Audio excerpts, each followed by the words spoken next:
Live with CDP, a weekly sports and entertainment podcast live on YouTube, Facebook Live, Twitter, and on audio via Apple Podcast, Google Podcast, Spotify, and Anchor FM. Now here's your host, Chris Palme.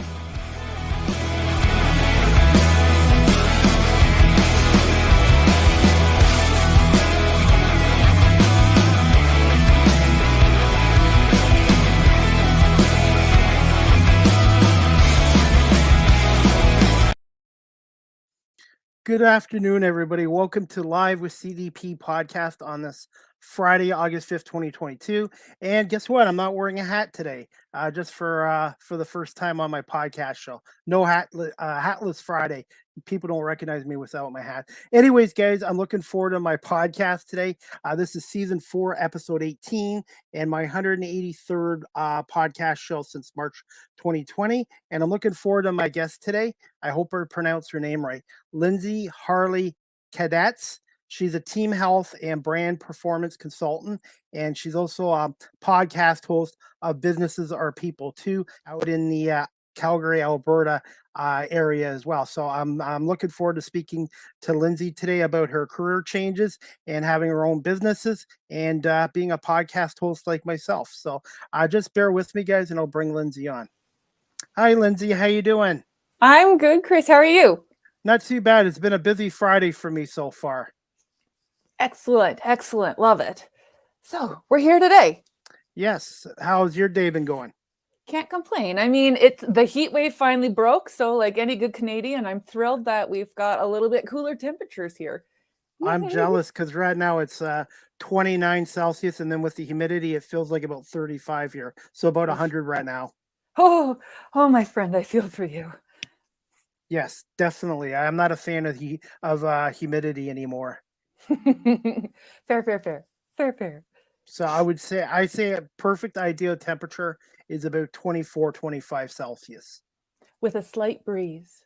Yes, absolutely. So just a crazy morning for me. I did have a job interview today. It went well. Even though I was late and my OnStar GPS took me somewhere else, they were pretty cool with me being a few minutes late, and it went well. And well, fingers crossed, we'll see what happens there. But I got to meet a couple of new people, and they were really nice. Yay! That's always good. Always good.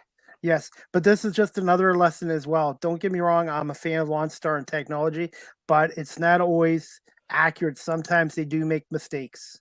Oh yeah, no, I'm a big fan of pulling out the paper map, drawing my route, and then writing direction. I rely on the old-fashioned method. I should do that too. OnStar for the most part has been pretty good, but sometimes, yeah, it doesn't always get you where you need to go. But like I said, I survived that. So hey, I was going to say thank you so much for coming on today. Thank you for asking. Thank you for having me, and thank you to your listeners for listening. You go, my friend. I was going to say, and I listened to a little bit of your last podcast from July 29th. How often do you do a podcast show then on your business? Sorry. Yeah, no. Typically with Businesses Are People too, a podcast, because that is how you have to say it. No, I'm kidding. I do typically 13 episodes per season, and I have one more episode in season 4.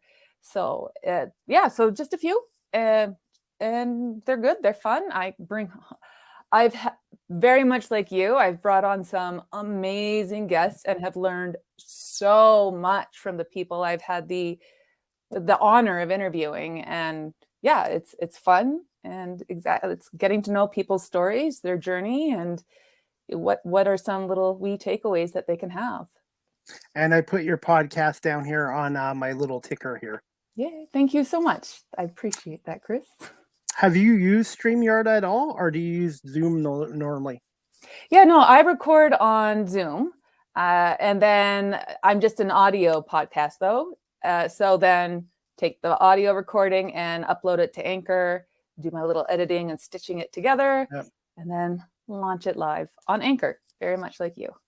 I should learn how to do some editing as well. And what I do after this podcast is I download the audio to Anchor, like you said, and then it's on live too. I like a combination of live and on audio, video and audio. So Yeah, it's kind of yeah, a good combination. But some people are more comfortable doing it audio, and I even have guests that prefer to come on audio instead of camera, and I'm like, no problem.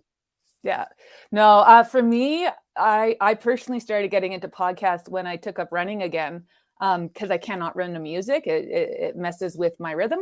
But podcasts were amazing to help me get into my own running routine and keep me focused on going forward rather than on my breath, because that just got a little tiring to listen to. And so for me, it's the audio piece that I love, but I do like to have the face-to-face conversation, as it just adds a little something in the actual conversation for the podcast, I find. Yeah, absolutely. And everybody's got their own style too, as well. So Yeah. I was gonna say, who are some of your big name guests you've had on so far? Oh, I've had a few. I think one of my all-time favorite for me is Oscar Trimboli. He is the host of the Deep Listening podcast, and he's down in Australia. And his whole concept around what is deep listening, how we have to listen, and why it's so important, it changed my entire understanding of what listening is, how we can start to listen to others without judging others, how we can be more compassionate in listening. And I reached out to him last December, really just saying, thank you for your podcast. It's changed my life. It's changed my whole understanding around this whole concept of listening, because as you know, here in Canada, we have this whole Let's Talk Day, which I think to me it has done a lot of good in raising awareness around mental health and mental health stigma, specifically mental illness stigma. However, for me, there was a piece that's missing in that whole campaign. It's that listening aspect, because if someone talks and someone is not ready to listen, the listener can inadvertently do a lot of harm to an individual who is speaking, who is desperate to share their story. People want to talk, but we are just not trained to listen. And so when I came across Oscar Trimboli's podcast, it really explained the science almost behind how we listen, and full credit goes to him. And it was this concept of, we speak at 125 words a minute, yet we can only listen. So we speak at 125 words a minute, yet we listen at 400 words a minute. So somewhere in our mind, we're filling in all those extra words that someone is not saying. And then there's another layer to that, in that we speak at 125 words a minute, yet we think at 900 words a minute. So typically, the first thing we say is not what we really mean. It's just the first words that get out. And so when we start to understand the science, as he says, the math behind listening, we can really start to lean into our curiosity of why listen, how do we listen, how can we simply hold space for someone to almost sort through their own thoughts via their words, without taking judgment on, without putting judgment on the person. So I'd have to say that to me is one of my all-time absolute favorite episodes. There's nothing like interviewing your mentor.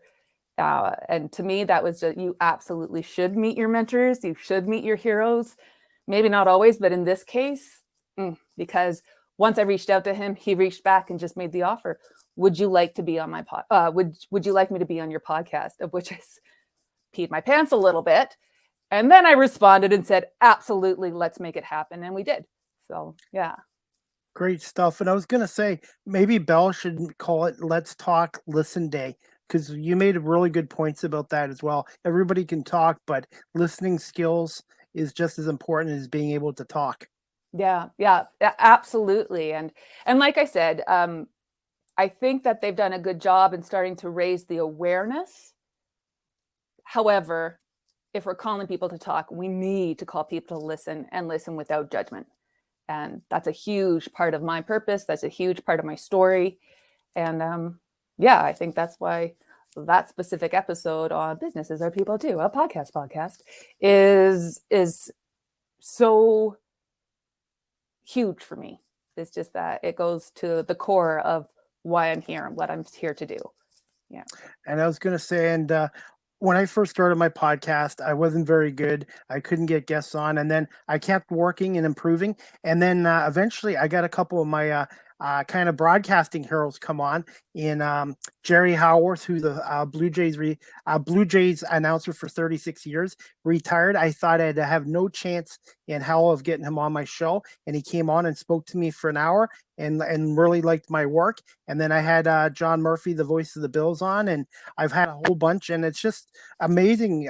One comes on, another comes on, and I guess people, the word of mouth spreads, and they see your work on YouTube and social media, and it's just amazing to be able to talk to people that I've kind of idolized as broadcasters and sports figures. Yeah, absolutely. And I think, you hit a really interesting point too, is that people want to share their stories. Stories are huge. And so when they're invited to share their stories, a lot of people do jump at that opportunity, because stories are what will change this world. Stories are what bring people together.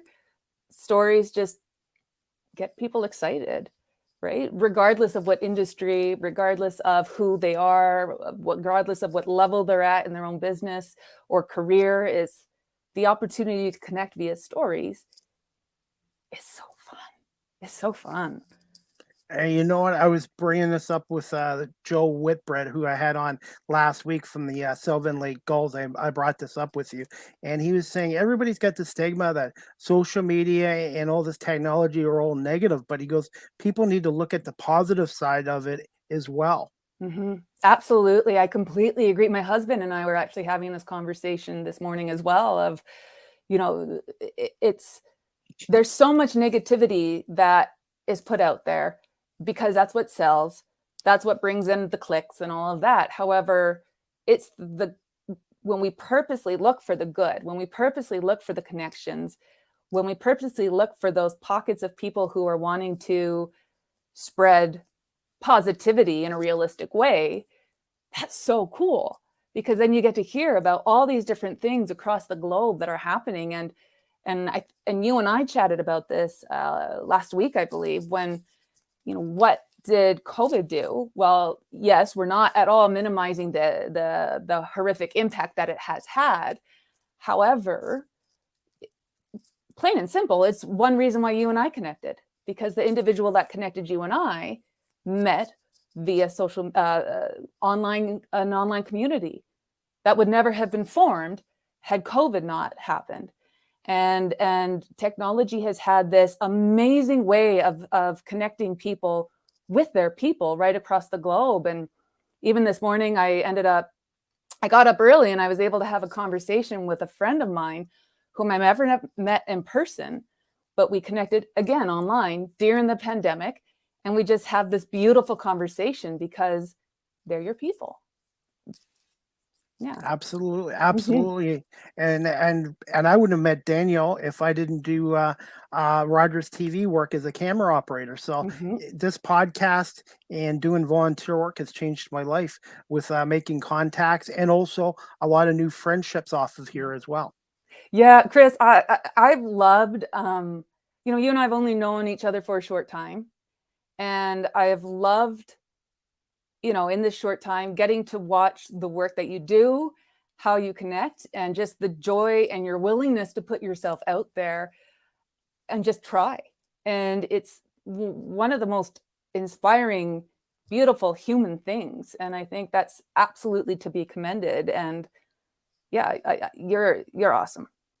You're awesome. Well, thank you so much. I did get rejected yesterday by a radio station again, and for a few hours yesterday I was kind of disappointed, but you know what, things happen for a reason. And you know what, being rejected or a failure is not really a bad thing. It's a learning tool. And the thing is, I'm not going to give up my goal of getting into radio. And you know what? I'm going to keep doing what I'm doing. And hopefully one day I will get my opportunity. Maybe it's not my time yet. This recurring theme of it's not time yet has come up so much this past week. And what I also love that you said is that, yeah, you're disappointed. Why? Because you're a gosh darn human, and humans have emotions. And so when we want something and we don't get it, we're allowed to be disappointed. What you have just beautifully demonstrated, though, is this ability to, okay, well, that sucked, because sucky stuff still sucks, period. Let's not try and wash over that. But we don't have to stay in the suck. And so you've just said, like, it might not be my time yet. You still have this goal. You're obviously really good at what you're doing, because look at all the episodes you've done. Look at all the amazing guests you've had worldwide, and it will come. Absolutely. And it will be the opportunity that you absolutely deserve and are ready for. Well, thank you so much, and I'm very appreciative of the opportunity. And a podcast to me is only as good as its guest. And I just try to be myself and explain to people what I'm trying to do. And sometimes, hey, I've got guests that say thank you, but no thanks for whatever reason. I don't take it personally. I just tell them thank you so much for letting me know. And if you ever are interested in coming on in the future, to get back to me. I'm trying to learn to not take things personally. I did in the past, and that's something I'm working on, becoming a better person than I was even 1 year or 2 years ago. Yeah, it's that whole concept of just be 1% better each day. Just be one little tiny, teeny tiny percent. And it's not 1% better than someone else. It's 1% better than previous you. And you're not who you were yesterday because of the lessons that you took from yesterday, and I'm bringing them forward. I think it's fascinating what happens when we start to look at ourselves that way of how can I do better, but make it less scary. Because when we think, oh, I have to do this and this and this and this and this to be a better person, it's no, you don't have to do that already. You just bring it right back here. And if I am just one wee little bit better now, then we just have all these little wins. And at some point we can look behind us and go, holy smokes, look at how much I've grown. And I know, I'm not sure about you, but I know, like, I listened to my first episode. I try not to actually listen to my first episode of my podcast. And I'm like, oh, baby Lindsay, you had so far to go, right? And now there's almost this, okay, I know what I'm doing. There's this comfort. I can speak slower and breathe, because it doesn't have to be perfect, because no one's perfect. And the imperfections are what humanize us. And that's awesome. Yeah. That's absolutely true. And like you said, at first when I started, I wasn't very good, but I just kept working at it. I never gave up. I kept working at it. And then the one day I got this Christine Barger, ventriloquist and actress from LA, to come on. She had enough faith in me, and it was on Instagram Live. It was kind of a basic one, and I survived it. And then I ended up doing another one and doing another one. And I've been very fortunate. And I was going to ask you, for your podcast, do you have somebody helping you get the guests, or do you do your own guest booking? Yeah, I do it myself. How I started was, so I've been in business for myself since 2011, and have built a lot of relationships with business owners and such. And because my podcast is about this concept of businesses being a person, and so how then do we look at a business when we look at it as a entity rather than a corporation? And so it came down to, well, I'm just going to start interviewing people I know, because I mean, I'm so, again, very fortunate in my own career to have met some truly amazing people, to have interviewed some amazing humans who've done amazing things. And so I just reached out to them, and for whatever reason, they said yes. And from there, I've had a number of referrals reach out to me, connected with me as, oh, you should talk to this person, you should talk to this person. And I've had a conversation, loved what they were saying, wanted them on the podcast, and they agreed. And I've had a couple actually reach out to me. So Masami Sato of B1G1, she's out in Singapore, and she had her team reach out to me to be on the episode and talk about business as a person via what they're doing. And they're this whole concept of helping large corporations give back to the community. And so what does that look like? And that was also another fascinating conversation with this individual who, she's an author, a TED speaker, has this amazing story of how she grew up, traveled the world, knew she wanted to do good. And so she started a company for doing good. And that's so cool. It's so cool. And I mean, I book my guests, I interview them, I create the questions based on our conversation and tie it all together with that overall theme of, well, how do we talk about this within the business if the business is a person?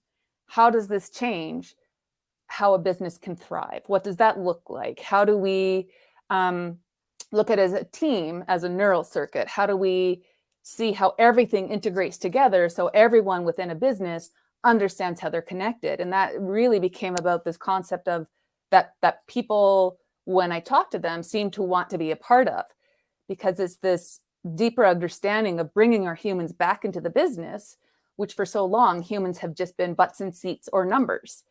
And just because of my own experience in working within the corporate world, I had an exception of a leader when, as you know, I myself have gone through this journey of depression, anxiety, eating disorder, and that all came to a head when I worked at corporate downtown Calgary.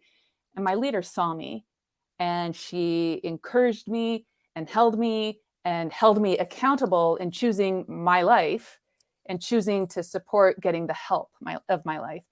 And that entire experience really helped me see that that is not the norm. And it wasn't the norm back in 2011. And today it's still not the norm. And so for me, it's really, I'm passionate about helping leaders support their people without having to be mental health professionals, because they're not. But how do we create these businesses and these environments where we can support people, because businesses are people. And without people, we don't have business. You just have a thing. And that thing doesn't do anything. But you need people to run it, to evolve it, to sell it, to connect, to have relationships. So for me, I want to create these exceptional experiences within these businesses, because leaders want to be there for their people in whatever manner that looks like. That's me. I was going to say, and I kind of came from the corporate world too. And basically, what you said there is exactly true. And you're never going to find a perfect job or a perfect company, but you want to try to make it all starts from the top to your to the bottom. Everybody should be an equal. And when I was at my other job, I treated the CEO the same as I would as a dishwasher or anybody else. And to me, it all starts with management and how you treat your employees, because if you keep your employees happy and engaged, they'll do a better job, and it'll make it a better environment and better for your customers as well. Well, and keeping your employees engaged means knowing how to engage your people, because employees is just a faceless group of people. But when you look at the teams and go down to the person, well, that person has very specific and unique views and perspective in the world. So how are you going to motivate them to be engaged, which will be very different from other people on the team? And so it really comes down to looking at a business as macro, and then coming down to these micro views, and then taking those micro views so that everybody can see how they have an impact on the macro. So the dishwasher individual absolutely has a very key role, an important role within the team that they're on. And that team plays a very key role within the bigger business. And so it's really seeing how layered companies are. And if you take one person away, well, then this piece of that business person is gone. And how will you fill that? How will you reinforce behaviors then that need to be replaced? How will you make sure that these specific things can get done? Yeah, it's fascinating. I love business. Okay. I love people in business. Yes, and to me, your employees are the backbone of your company. Because to me, if your employees are happy and engaged, they will make your business stronger and keep your customers happy as well. So Yeah, absolutely. Absolutely. And they will be your biggest advocates out in the public eye. And do you want your employees laughing at you and talking badly about you behind your back? Or do you want them speaking highly about how supportive you are, how you encourage them to grow, how they feel safe to show up in business as they are? Because we are human, we are who we are 24/7. And so to ask people to shut these pieces of ourselves off kind of doesn't work. So how do you bring your people in? And one other thing I was going to say too, word of mouth can really make or hurt a business, and also the internet now with Google reviews and all these job situations, people can put their 2 cents on there as well. Yeah, absolutely. And of course, there's always two different sides to it. Well, there's one side, there's the other side, then there's the truth. Yeah. So it's really being able to understand, well, what is the truth? How close are the stories aligned so that we can really understand what this truth is? And the closer these stories are, the more we get to really understand the who. And the who is what then attracts.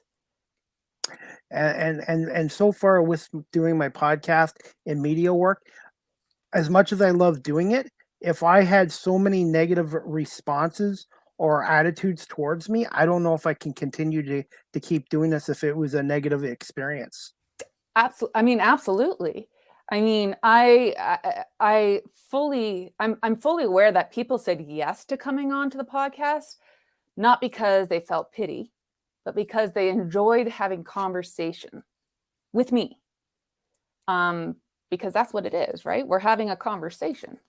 And if we can't create conversations and spaces that people want to be a part of, it will not thrive.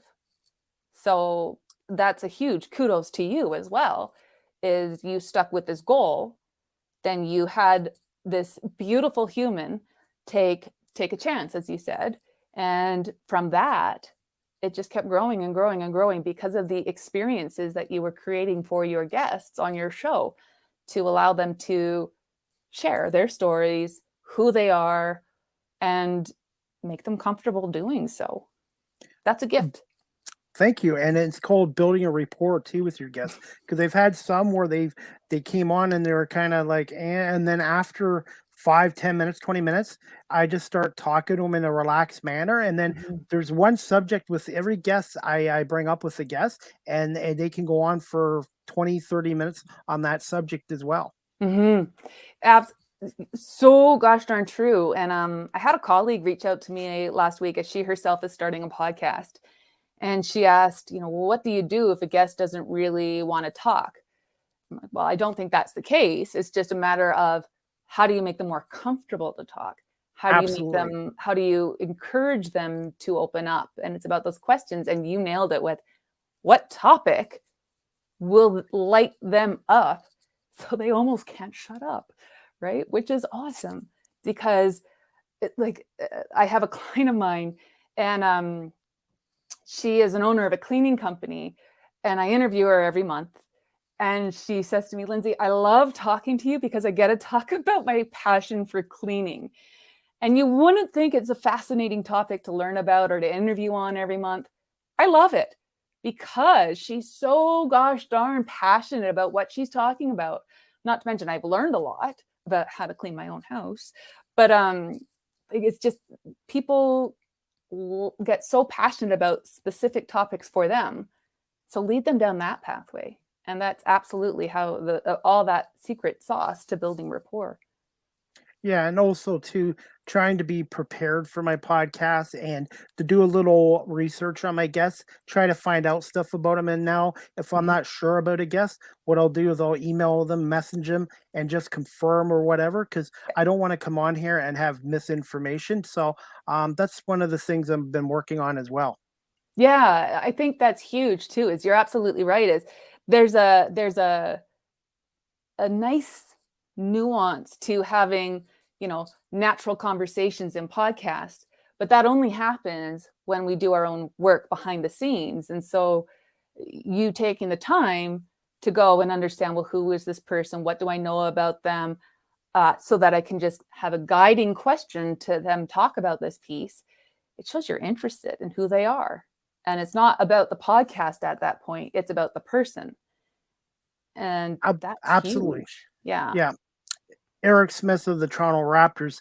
When I first came on, he came on a year and a half ago, and I wrote stuff down. And I had everything. It's okay to do that, but he was telling me to make my podcast better in the future, to have a natural conversation, talk to your guests, do your homework, be prepared, but to talk to your guests like you're at an arena, movie theater, restaurant, or you're just outside at a beach or an island or whatever, and sitting at a table and stuff.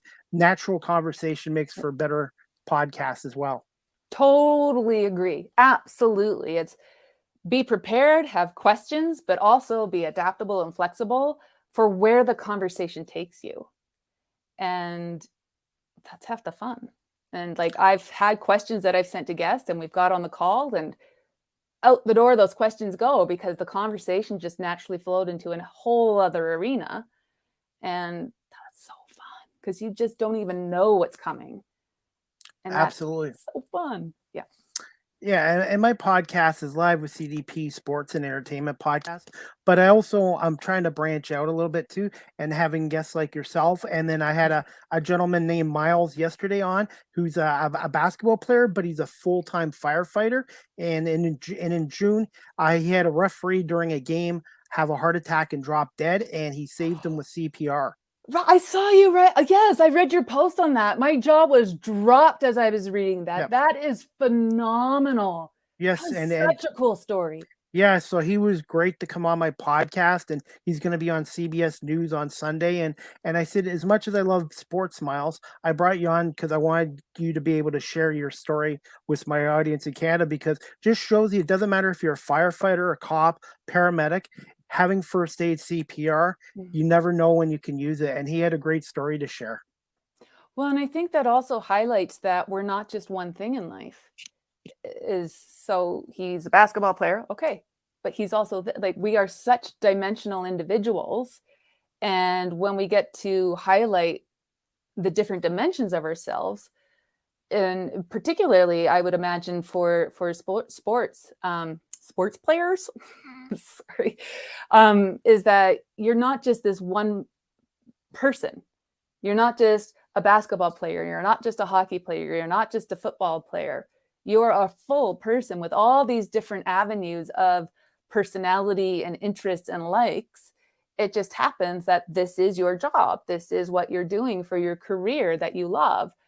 But it's not your full identity, because we are such complex characters that our identity is very rarely one thing. And so it's how do we build out our entire identity? And I think that's a huge piece of what like my own journey is what are the different facets of my identity? And, I just turned 40, you just turned 50. And I hope that's okay. I said that. Oh, shoot. Not to say anything that I'm not allowed.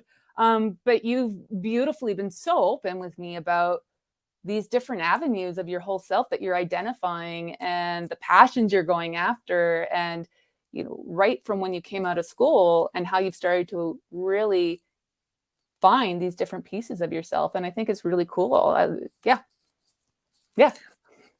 Well, and I also know too what it's like to be in the corporate world Mm. where I stayed for a company. I'm not saying nothing negative about my former company, but I stayed in a job in a career for the money, and the last few years I wasn't as happy, Mm-hmm. and it was time for me to move on. And I'm taking some of the positive experiences out of that into my new career. So that's how I'm looking at it.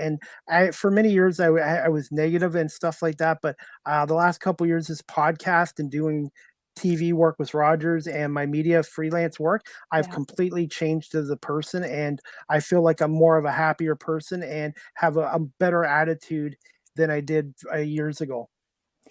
I'm curious, how did you start to identify that you didn't want to be this more negative individual and that you Um, knew there was more to you and that I you would go guess after it? I guess when I volunteered, I did volunteer work way before this basketball team called the Guelph Nighthawks. And when I was volunteering with them, because I love sports, I love basketball, they Mhm. needed me to do some camera work. And I volunteered, but I never had done it in my life. They showed me what I had to do. And after the game, they actually paid me $50 for doing half a game. And then the one guy, Steve, who I befriended there, referred me to Rogers TV, and they gave me an opportunity to do camera work. Of course, I was scared, nervous, didn't think I was going to make it. And all of a sudden, I kept going back there, doing more. The producer was very positive and patient with me. Mhm. And it was completely different than being in a negative and toxic environment. It was just a good environment to learn. And Mhm. that led me to doing my podcast. So, doing stuff and trying new things, I actually liked, and then it led to doing camera work and it led to my podcast. Mm. I love that, and it the fact that you were willing to continue to grow even though you're like, it was hard, but you had someone who was patient with you. There's this beautiful environment to learn. I mean, that's all we can ever ask for is you wanna try something, okay, great. Of course, you're not gonna be good at it the first time around. It takes time. No one is, right?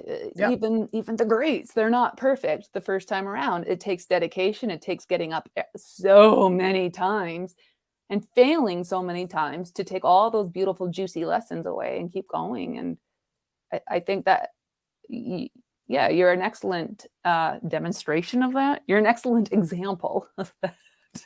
Yeah. And there's still things about the camera business I need to learn. And I'll Mhm. admit this, wrapping cable. That's one of the things. After a TV production for Rogers, they got to wrap cable, and it has to be a certain way. And I'm not very good at it. And that's one thing I want to, and improve on as well. Well, there you go. Yeah. Next thing to work on. And the thing with that is there's what I like about all this is there's something new I learn every day from my doing my podcast shows, with my volunteer work and media freelance work. And when people teach me stuff, then I learn, and then I'm gonna actually pay it forward to somebody else in the future as well. Mhm, mhm. And I think that's a huge piece too is when we go back to the beginning of where we were, because I often mentor young writers, young branding strategists as well. And it's to be able to go back to where we were, where I was at the beginning and really understand and get into their mindset. They have so much to teach me too. And so it's, oh, okay, what can I learn from this individual as I'm going back to the basics for myself to teach them? And it's this beautiful symbiosis of teaching from fresh eyes and the experienced eyes, right? And so it's this awesome opportunity. And I don't think that, really any teacher per se should be, I know everything, listen to me, because that doesn't allow for the questions to come and the perspectives and the new ways to do things. And that's awesome that you want to now pay it forward because of the opportunities you've been given to learn. Yeah. And mistakes happen too. Sometimes I make mistakes on podcasts or Yeah. camera work and stuff like that. But when somebody talks to you, it's how they communicate with you and Mhm. explain to you what happened. You want to do a better job the next time, and that's the only way you learn and grow is when somebody knows how to communicate with you and let you know for the next time and stuff. Yeah. Chris, basically you're just right. So not always. You're like, yeah, I am. No, but it's how people speak to us when we mess up, because I think there absolutely should be an expectation of somebody will mess up at some point. Now we have that opportunity to either discourage them by speaking down to them and, oh, you messed up, you shouldn't have. It's, oh, well, okay, you messed up. Well, you're human. Where do you think you went wrong? What do you think you will do differently next time? Here's where I went wrong before, and share our own experience of where we messed up, because we've all messed up at some point or another. And to forget that, we're doing a disservice to those who are coming behind us. And I think when we can remember that, oh yeah, we're infallible. I mean, yeah, we're not. We screw up. Let's just go with there. It's Friday, my friends, right? We screw up, and everybody we will always screw up. So, everybody makes mistakes. Yeah. And the big thing is you learn from your mistakes and you grow as a person from it. Yeah.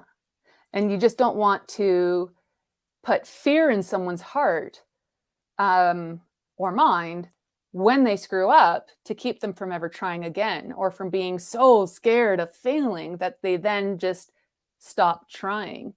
And I think that's the ultimate failure, is making someone so frightened of failing that they now won't even try.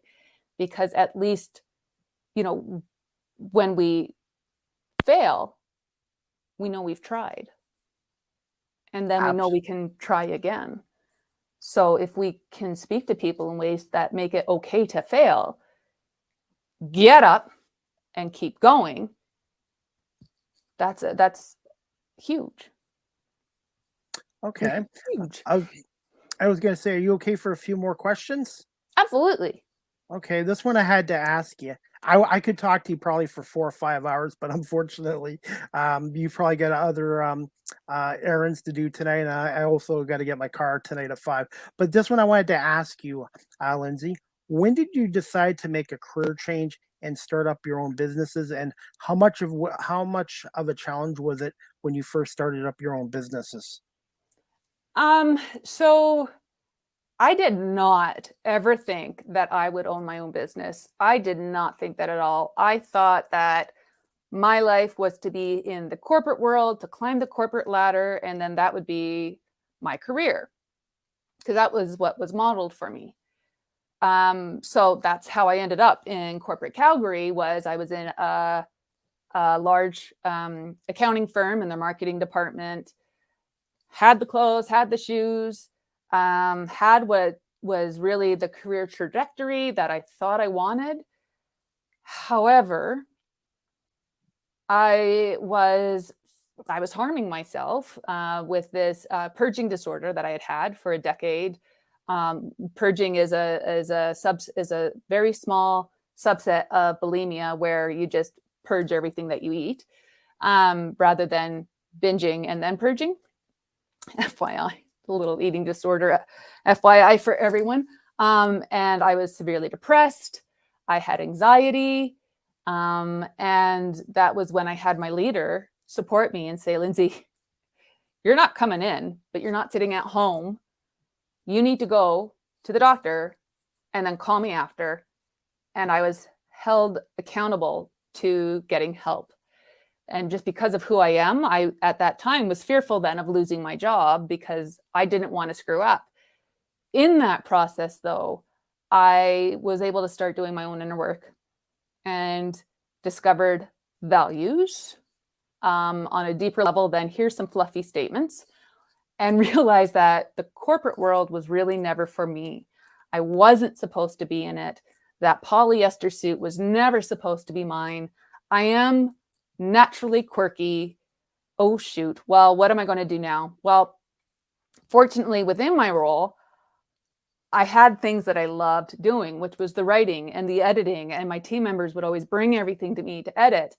And because of the volunteering I had done and all of the writing, I knew that a lot of the branding agencies, advertising, marketing, they don't often have a writer on staff. So if a company is needing, for instance, I was in a company prior to that where we needed our website redone, but I had to do all the content because they didn't have a writer on their team.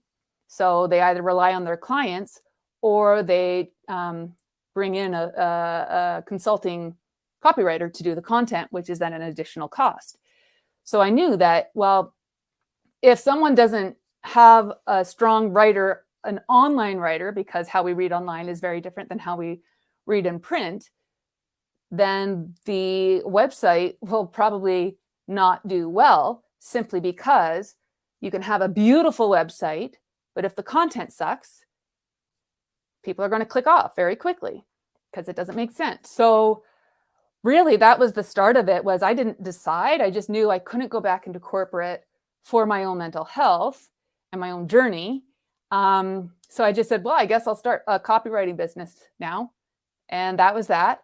And my first client, actually, he and I met in a coffee shop. I had been going to a coffee shop every day when I was on leave, and he was there working away. And we just got into conversation. He said, oh, what do you do? And then just this thing, I was like, oh, I'm a copywriter. He had his website that he needed done for writing. Okay. And it just kind of spiraled from that, where I started to take and get new clients and reach out to the companies, the marketing companies that I had connected with previously, saying, hey, this is where I'm at now. This is what I'm doing. And that from there, my client base started to grow. From that, though, it really, I'm a good writer. I'll say that. I am a good writer. Yet I ask a lot of good questions, particularly that, well, why are we even writing this? Which would then blow up gaps in my client's business. Not great for me, good for them, because now they could identify where in their business they had a huge gap and misalignment in who they were.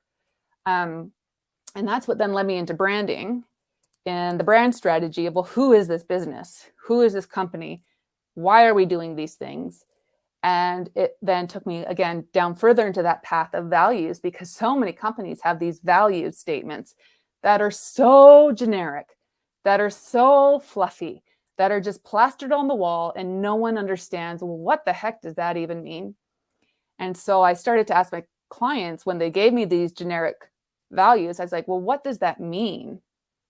What does that mean in expression? How does that look like? Can you tell me a story from your business as to what this actually means? And that really turned my whole understanding of values even deeper into, they're not fluffy statements, but they are the aligned beliefs upon which we take action. And it was that action piece that really started to take hold. And through that, I was able to start to understand, okay, so this actually changes workplace cultures when people understand what values are in alignment, and how then can we bring people into these values rather than having the C-suite come up with them and say, these are our values now, you better live by them. It's how do we, yes, absolutely, C-suite leaders, business owners, they do start to define these values. But then you have to bring in the rest of your people to understand, number one, what are values? Because most of us are not educated on what values are. We don't even know what ours are. So how in the world can we actually start to live in alignment with our company's values if we don't even know what ours are?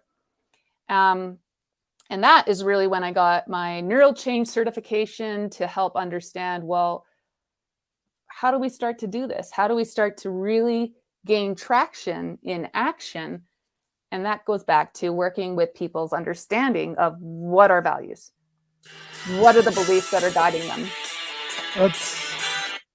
My phone went off. Oops, sorry. I should have had it. No, I thought we were having a dance break, which is always good. I use a Magnum PI ringtone. It's funny. I was telling the person at my job interview this today quickly that for 10 hours I have my phone on. Nobody calls me, but then when I'm doing something, somebody phones. Murphy's Law. Live by it. I always live by Murphy's Law.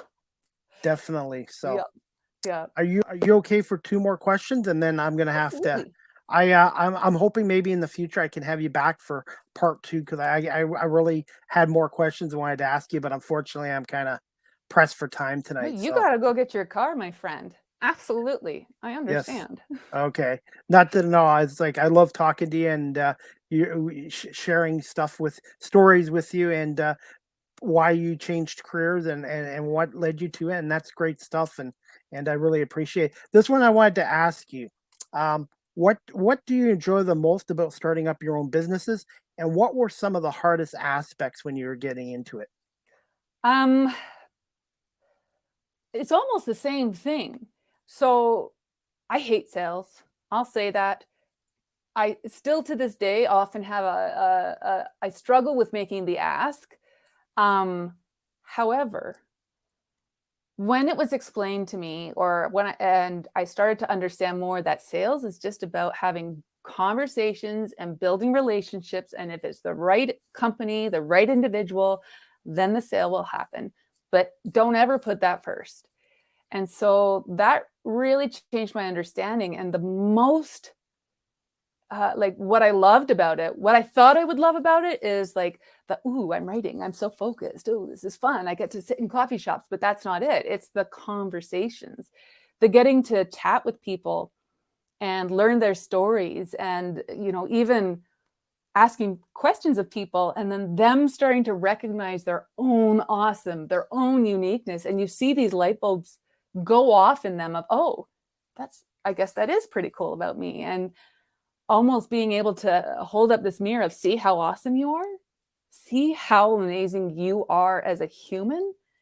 And then you get to be a part of that conversation and help people have these realizations that, oh yeah, I am pretty cool. Yeah. Like I love it. And then you get to, and we talked about this too earlier with social media and all that has this negative thing, but you then get to go and see all the really cool things that are really happening in this world that are not highlighted in the news, that are not highlighted with clickable titles, but you get to see it. And I'm here in Alberta, and we have this reputation of, destroying the environment because of oil and gas. Well, no, I've had such amazing conversations with owners of companies within the oil and gas industry who are so dedicated to making environmental change. And how do they do that in as best manner? And they're the ones who are leading governing policies and pushing the government to do better. And it's fascinating to see what drives them and why and how they spotted these gaps and saw that something was wrong. And they wanted to do good. So they are. And I think it's amazing to be able to then just surround yourself with people who want to do good, who are doing good, and who will continue to make change. And that's so cool. That's so cool. And I was going to say, when I have you on for part 2 of this podcast, I would like to get into about the province of Alberta, because I've only been to Ontario and I've been to 13 states. And I think in the next couple of years, I would like to come out to Western Canada and stuff like that, and Alberta and stuff like that. Absolutely. I mean, we live in a fascinating country, and it is beautiful, coast to coast, north to south. We need to learn where we live, the land that we're on. And it's so diverse and it's so varied, and every single province has its own story that we have to start to understand as Canadians ourselves, because that's a part of our history.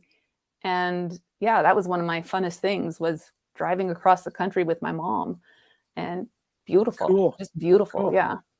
That's cool. So, hey, I was going to ask you, Lindsay, before I let you go, Yay. where can my audience find you and follow you on social media and your websites as well? Yeah. So I'm on Instagram as Quirky Lindsay Harle, and I'm on LinkedIn as well as Lindsay Harle-Kadatz. And then my website is the quirkylindsayharle.com. And podcast is Businesses Are People Too, which can be found on Anchor, Spotify, Apple as well. and that's me. Yeah, where I am. Okay. All right. Well, I was going to say, I definitely would like to have you come back and do part 2 of this podcast and maybe talk a little bit more of your businesses and also about Alberta and parts of it as well. Yeah, I'd love to. I could talk about the Rockies all day, my friend. All day. Well, definitely. And I was going to say, thank you so much for coming on Live with CDP podcast, season 4, episode 18 today. And thank you for coming on 20 minutes earlier as well. Because the one thing I've learned about doing the podcast, and it goes both ways, is to be flexible with your guests and everything. And even with camera work and anything in a career, the key word is you got to be flexible for everybody.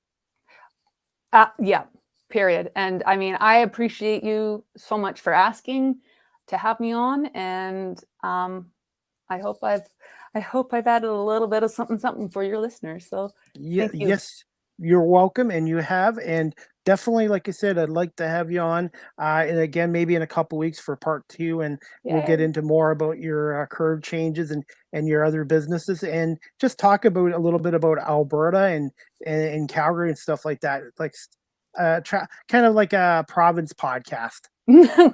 Let's do it. Sounds good. Definitely. So I was going to say, I hope you have a great evening and weekend. And give me a couple hours tonight, and I will download this onto Anchor FM, and it'll be on all the podcast, and also it'll be on my YouTube channel as well. I'm also looking for new subscribers to my YouTube channel as well. Perfect. Well, then send that through to me, and I'll be sure to share it out. Share it out. Definitely, and I'm hoping to have my new vehicle by October. I bought a Chevy Trailblazer. Ah, awesome. Trailblazers are phenomenal. Actually, here's a picture of it. She's a pretty one. Yeah. Do you know what you're going to name her? I don't know yet, but it's got a sunroof. So. Oh, sunroofs are the best. Sorry, I'm geeking out now. Like, sunroofs are phenomenal.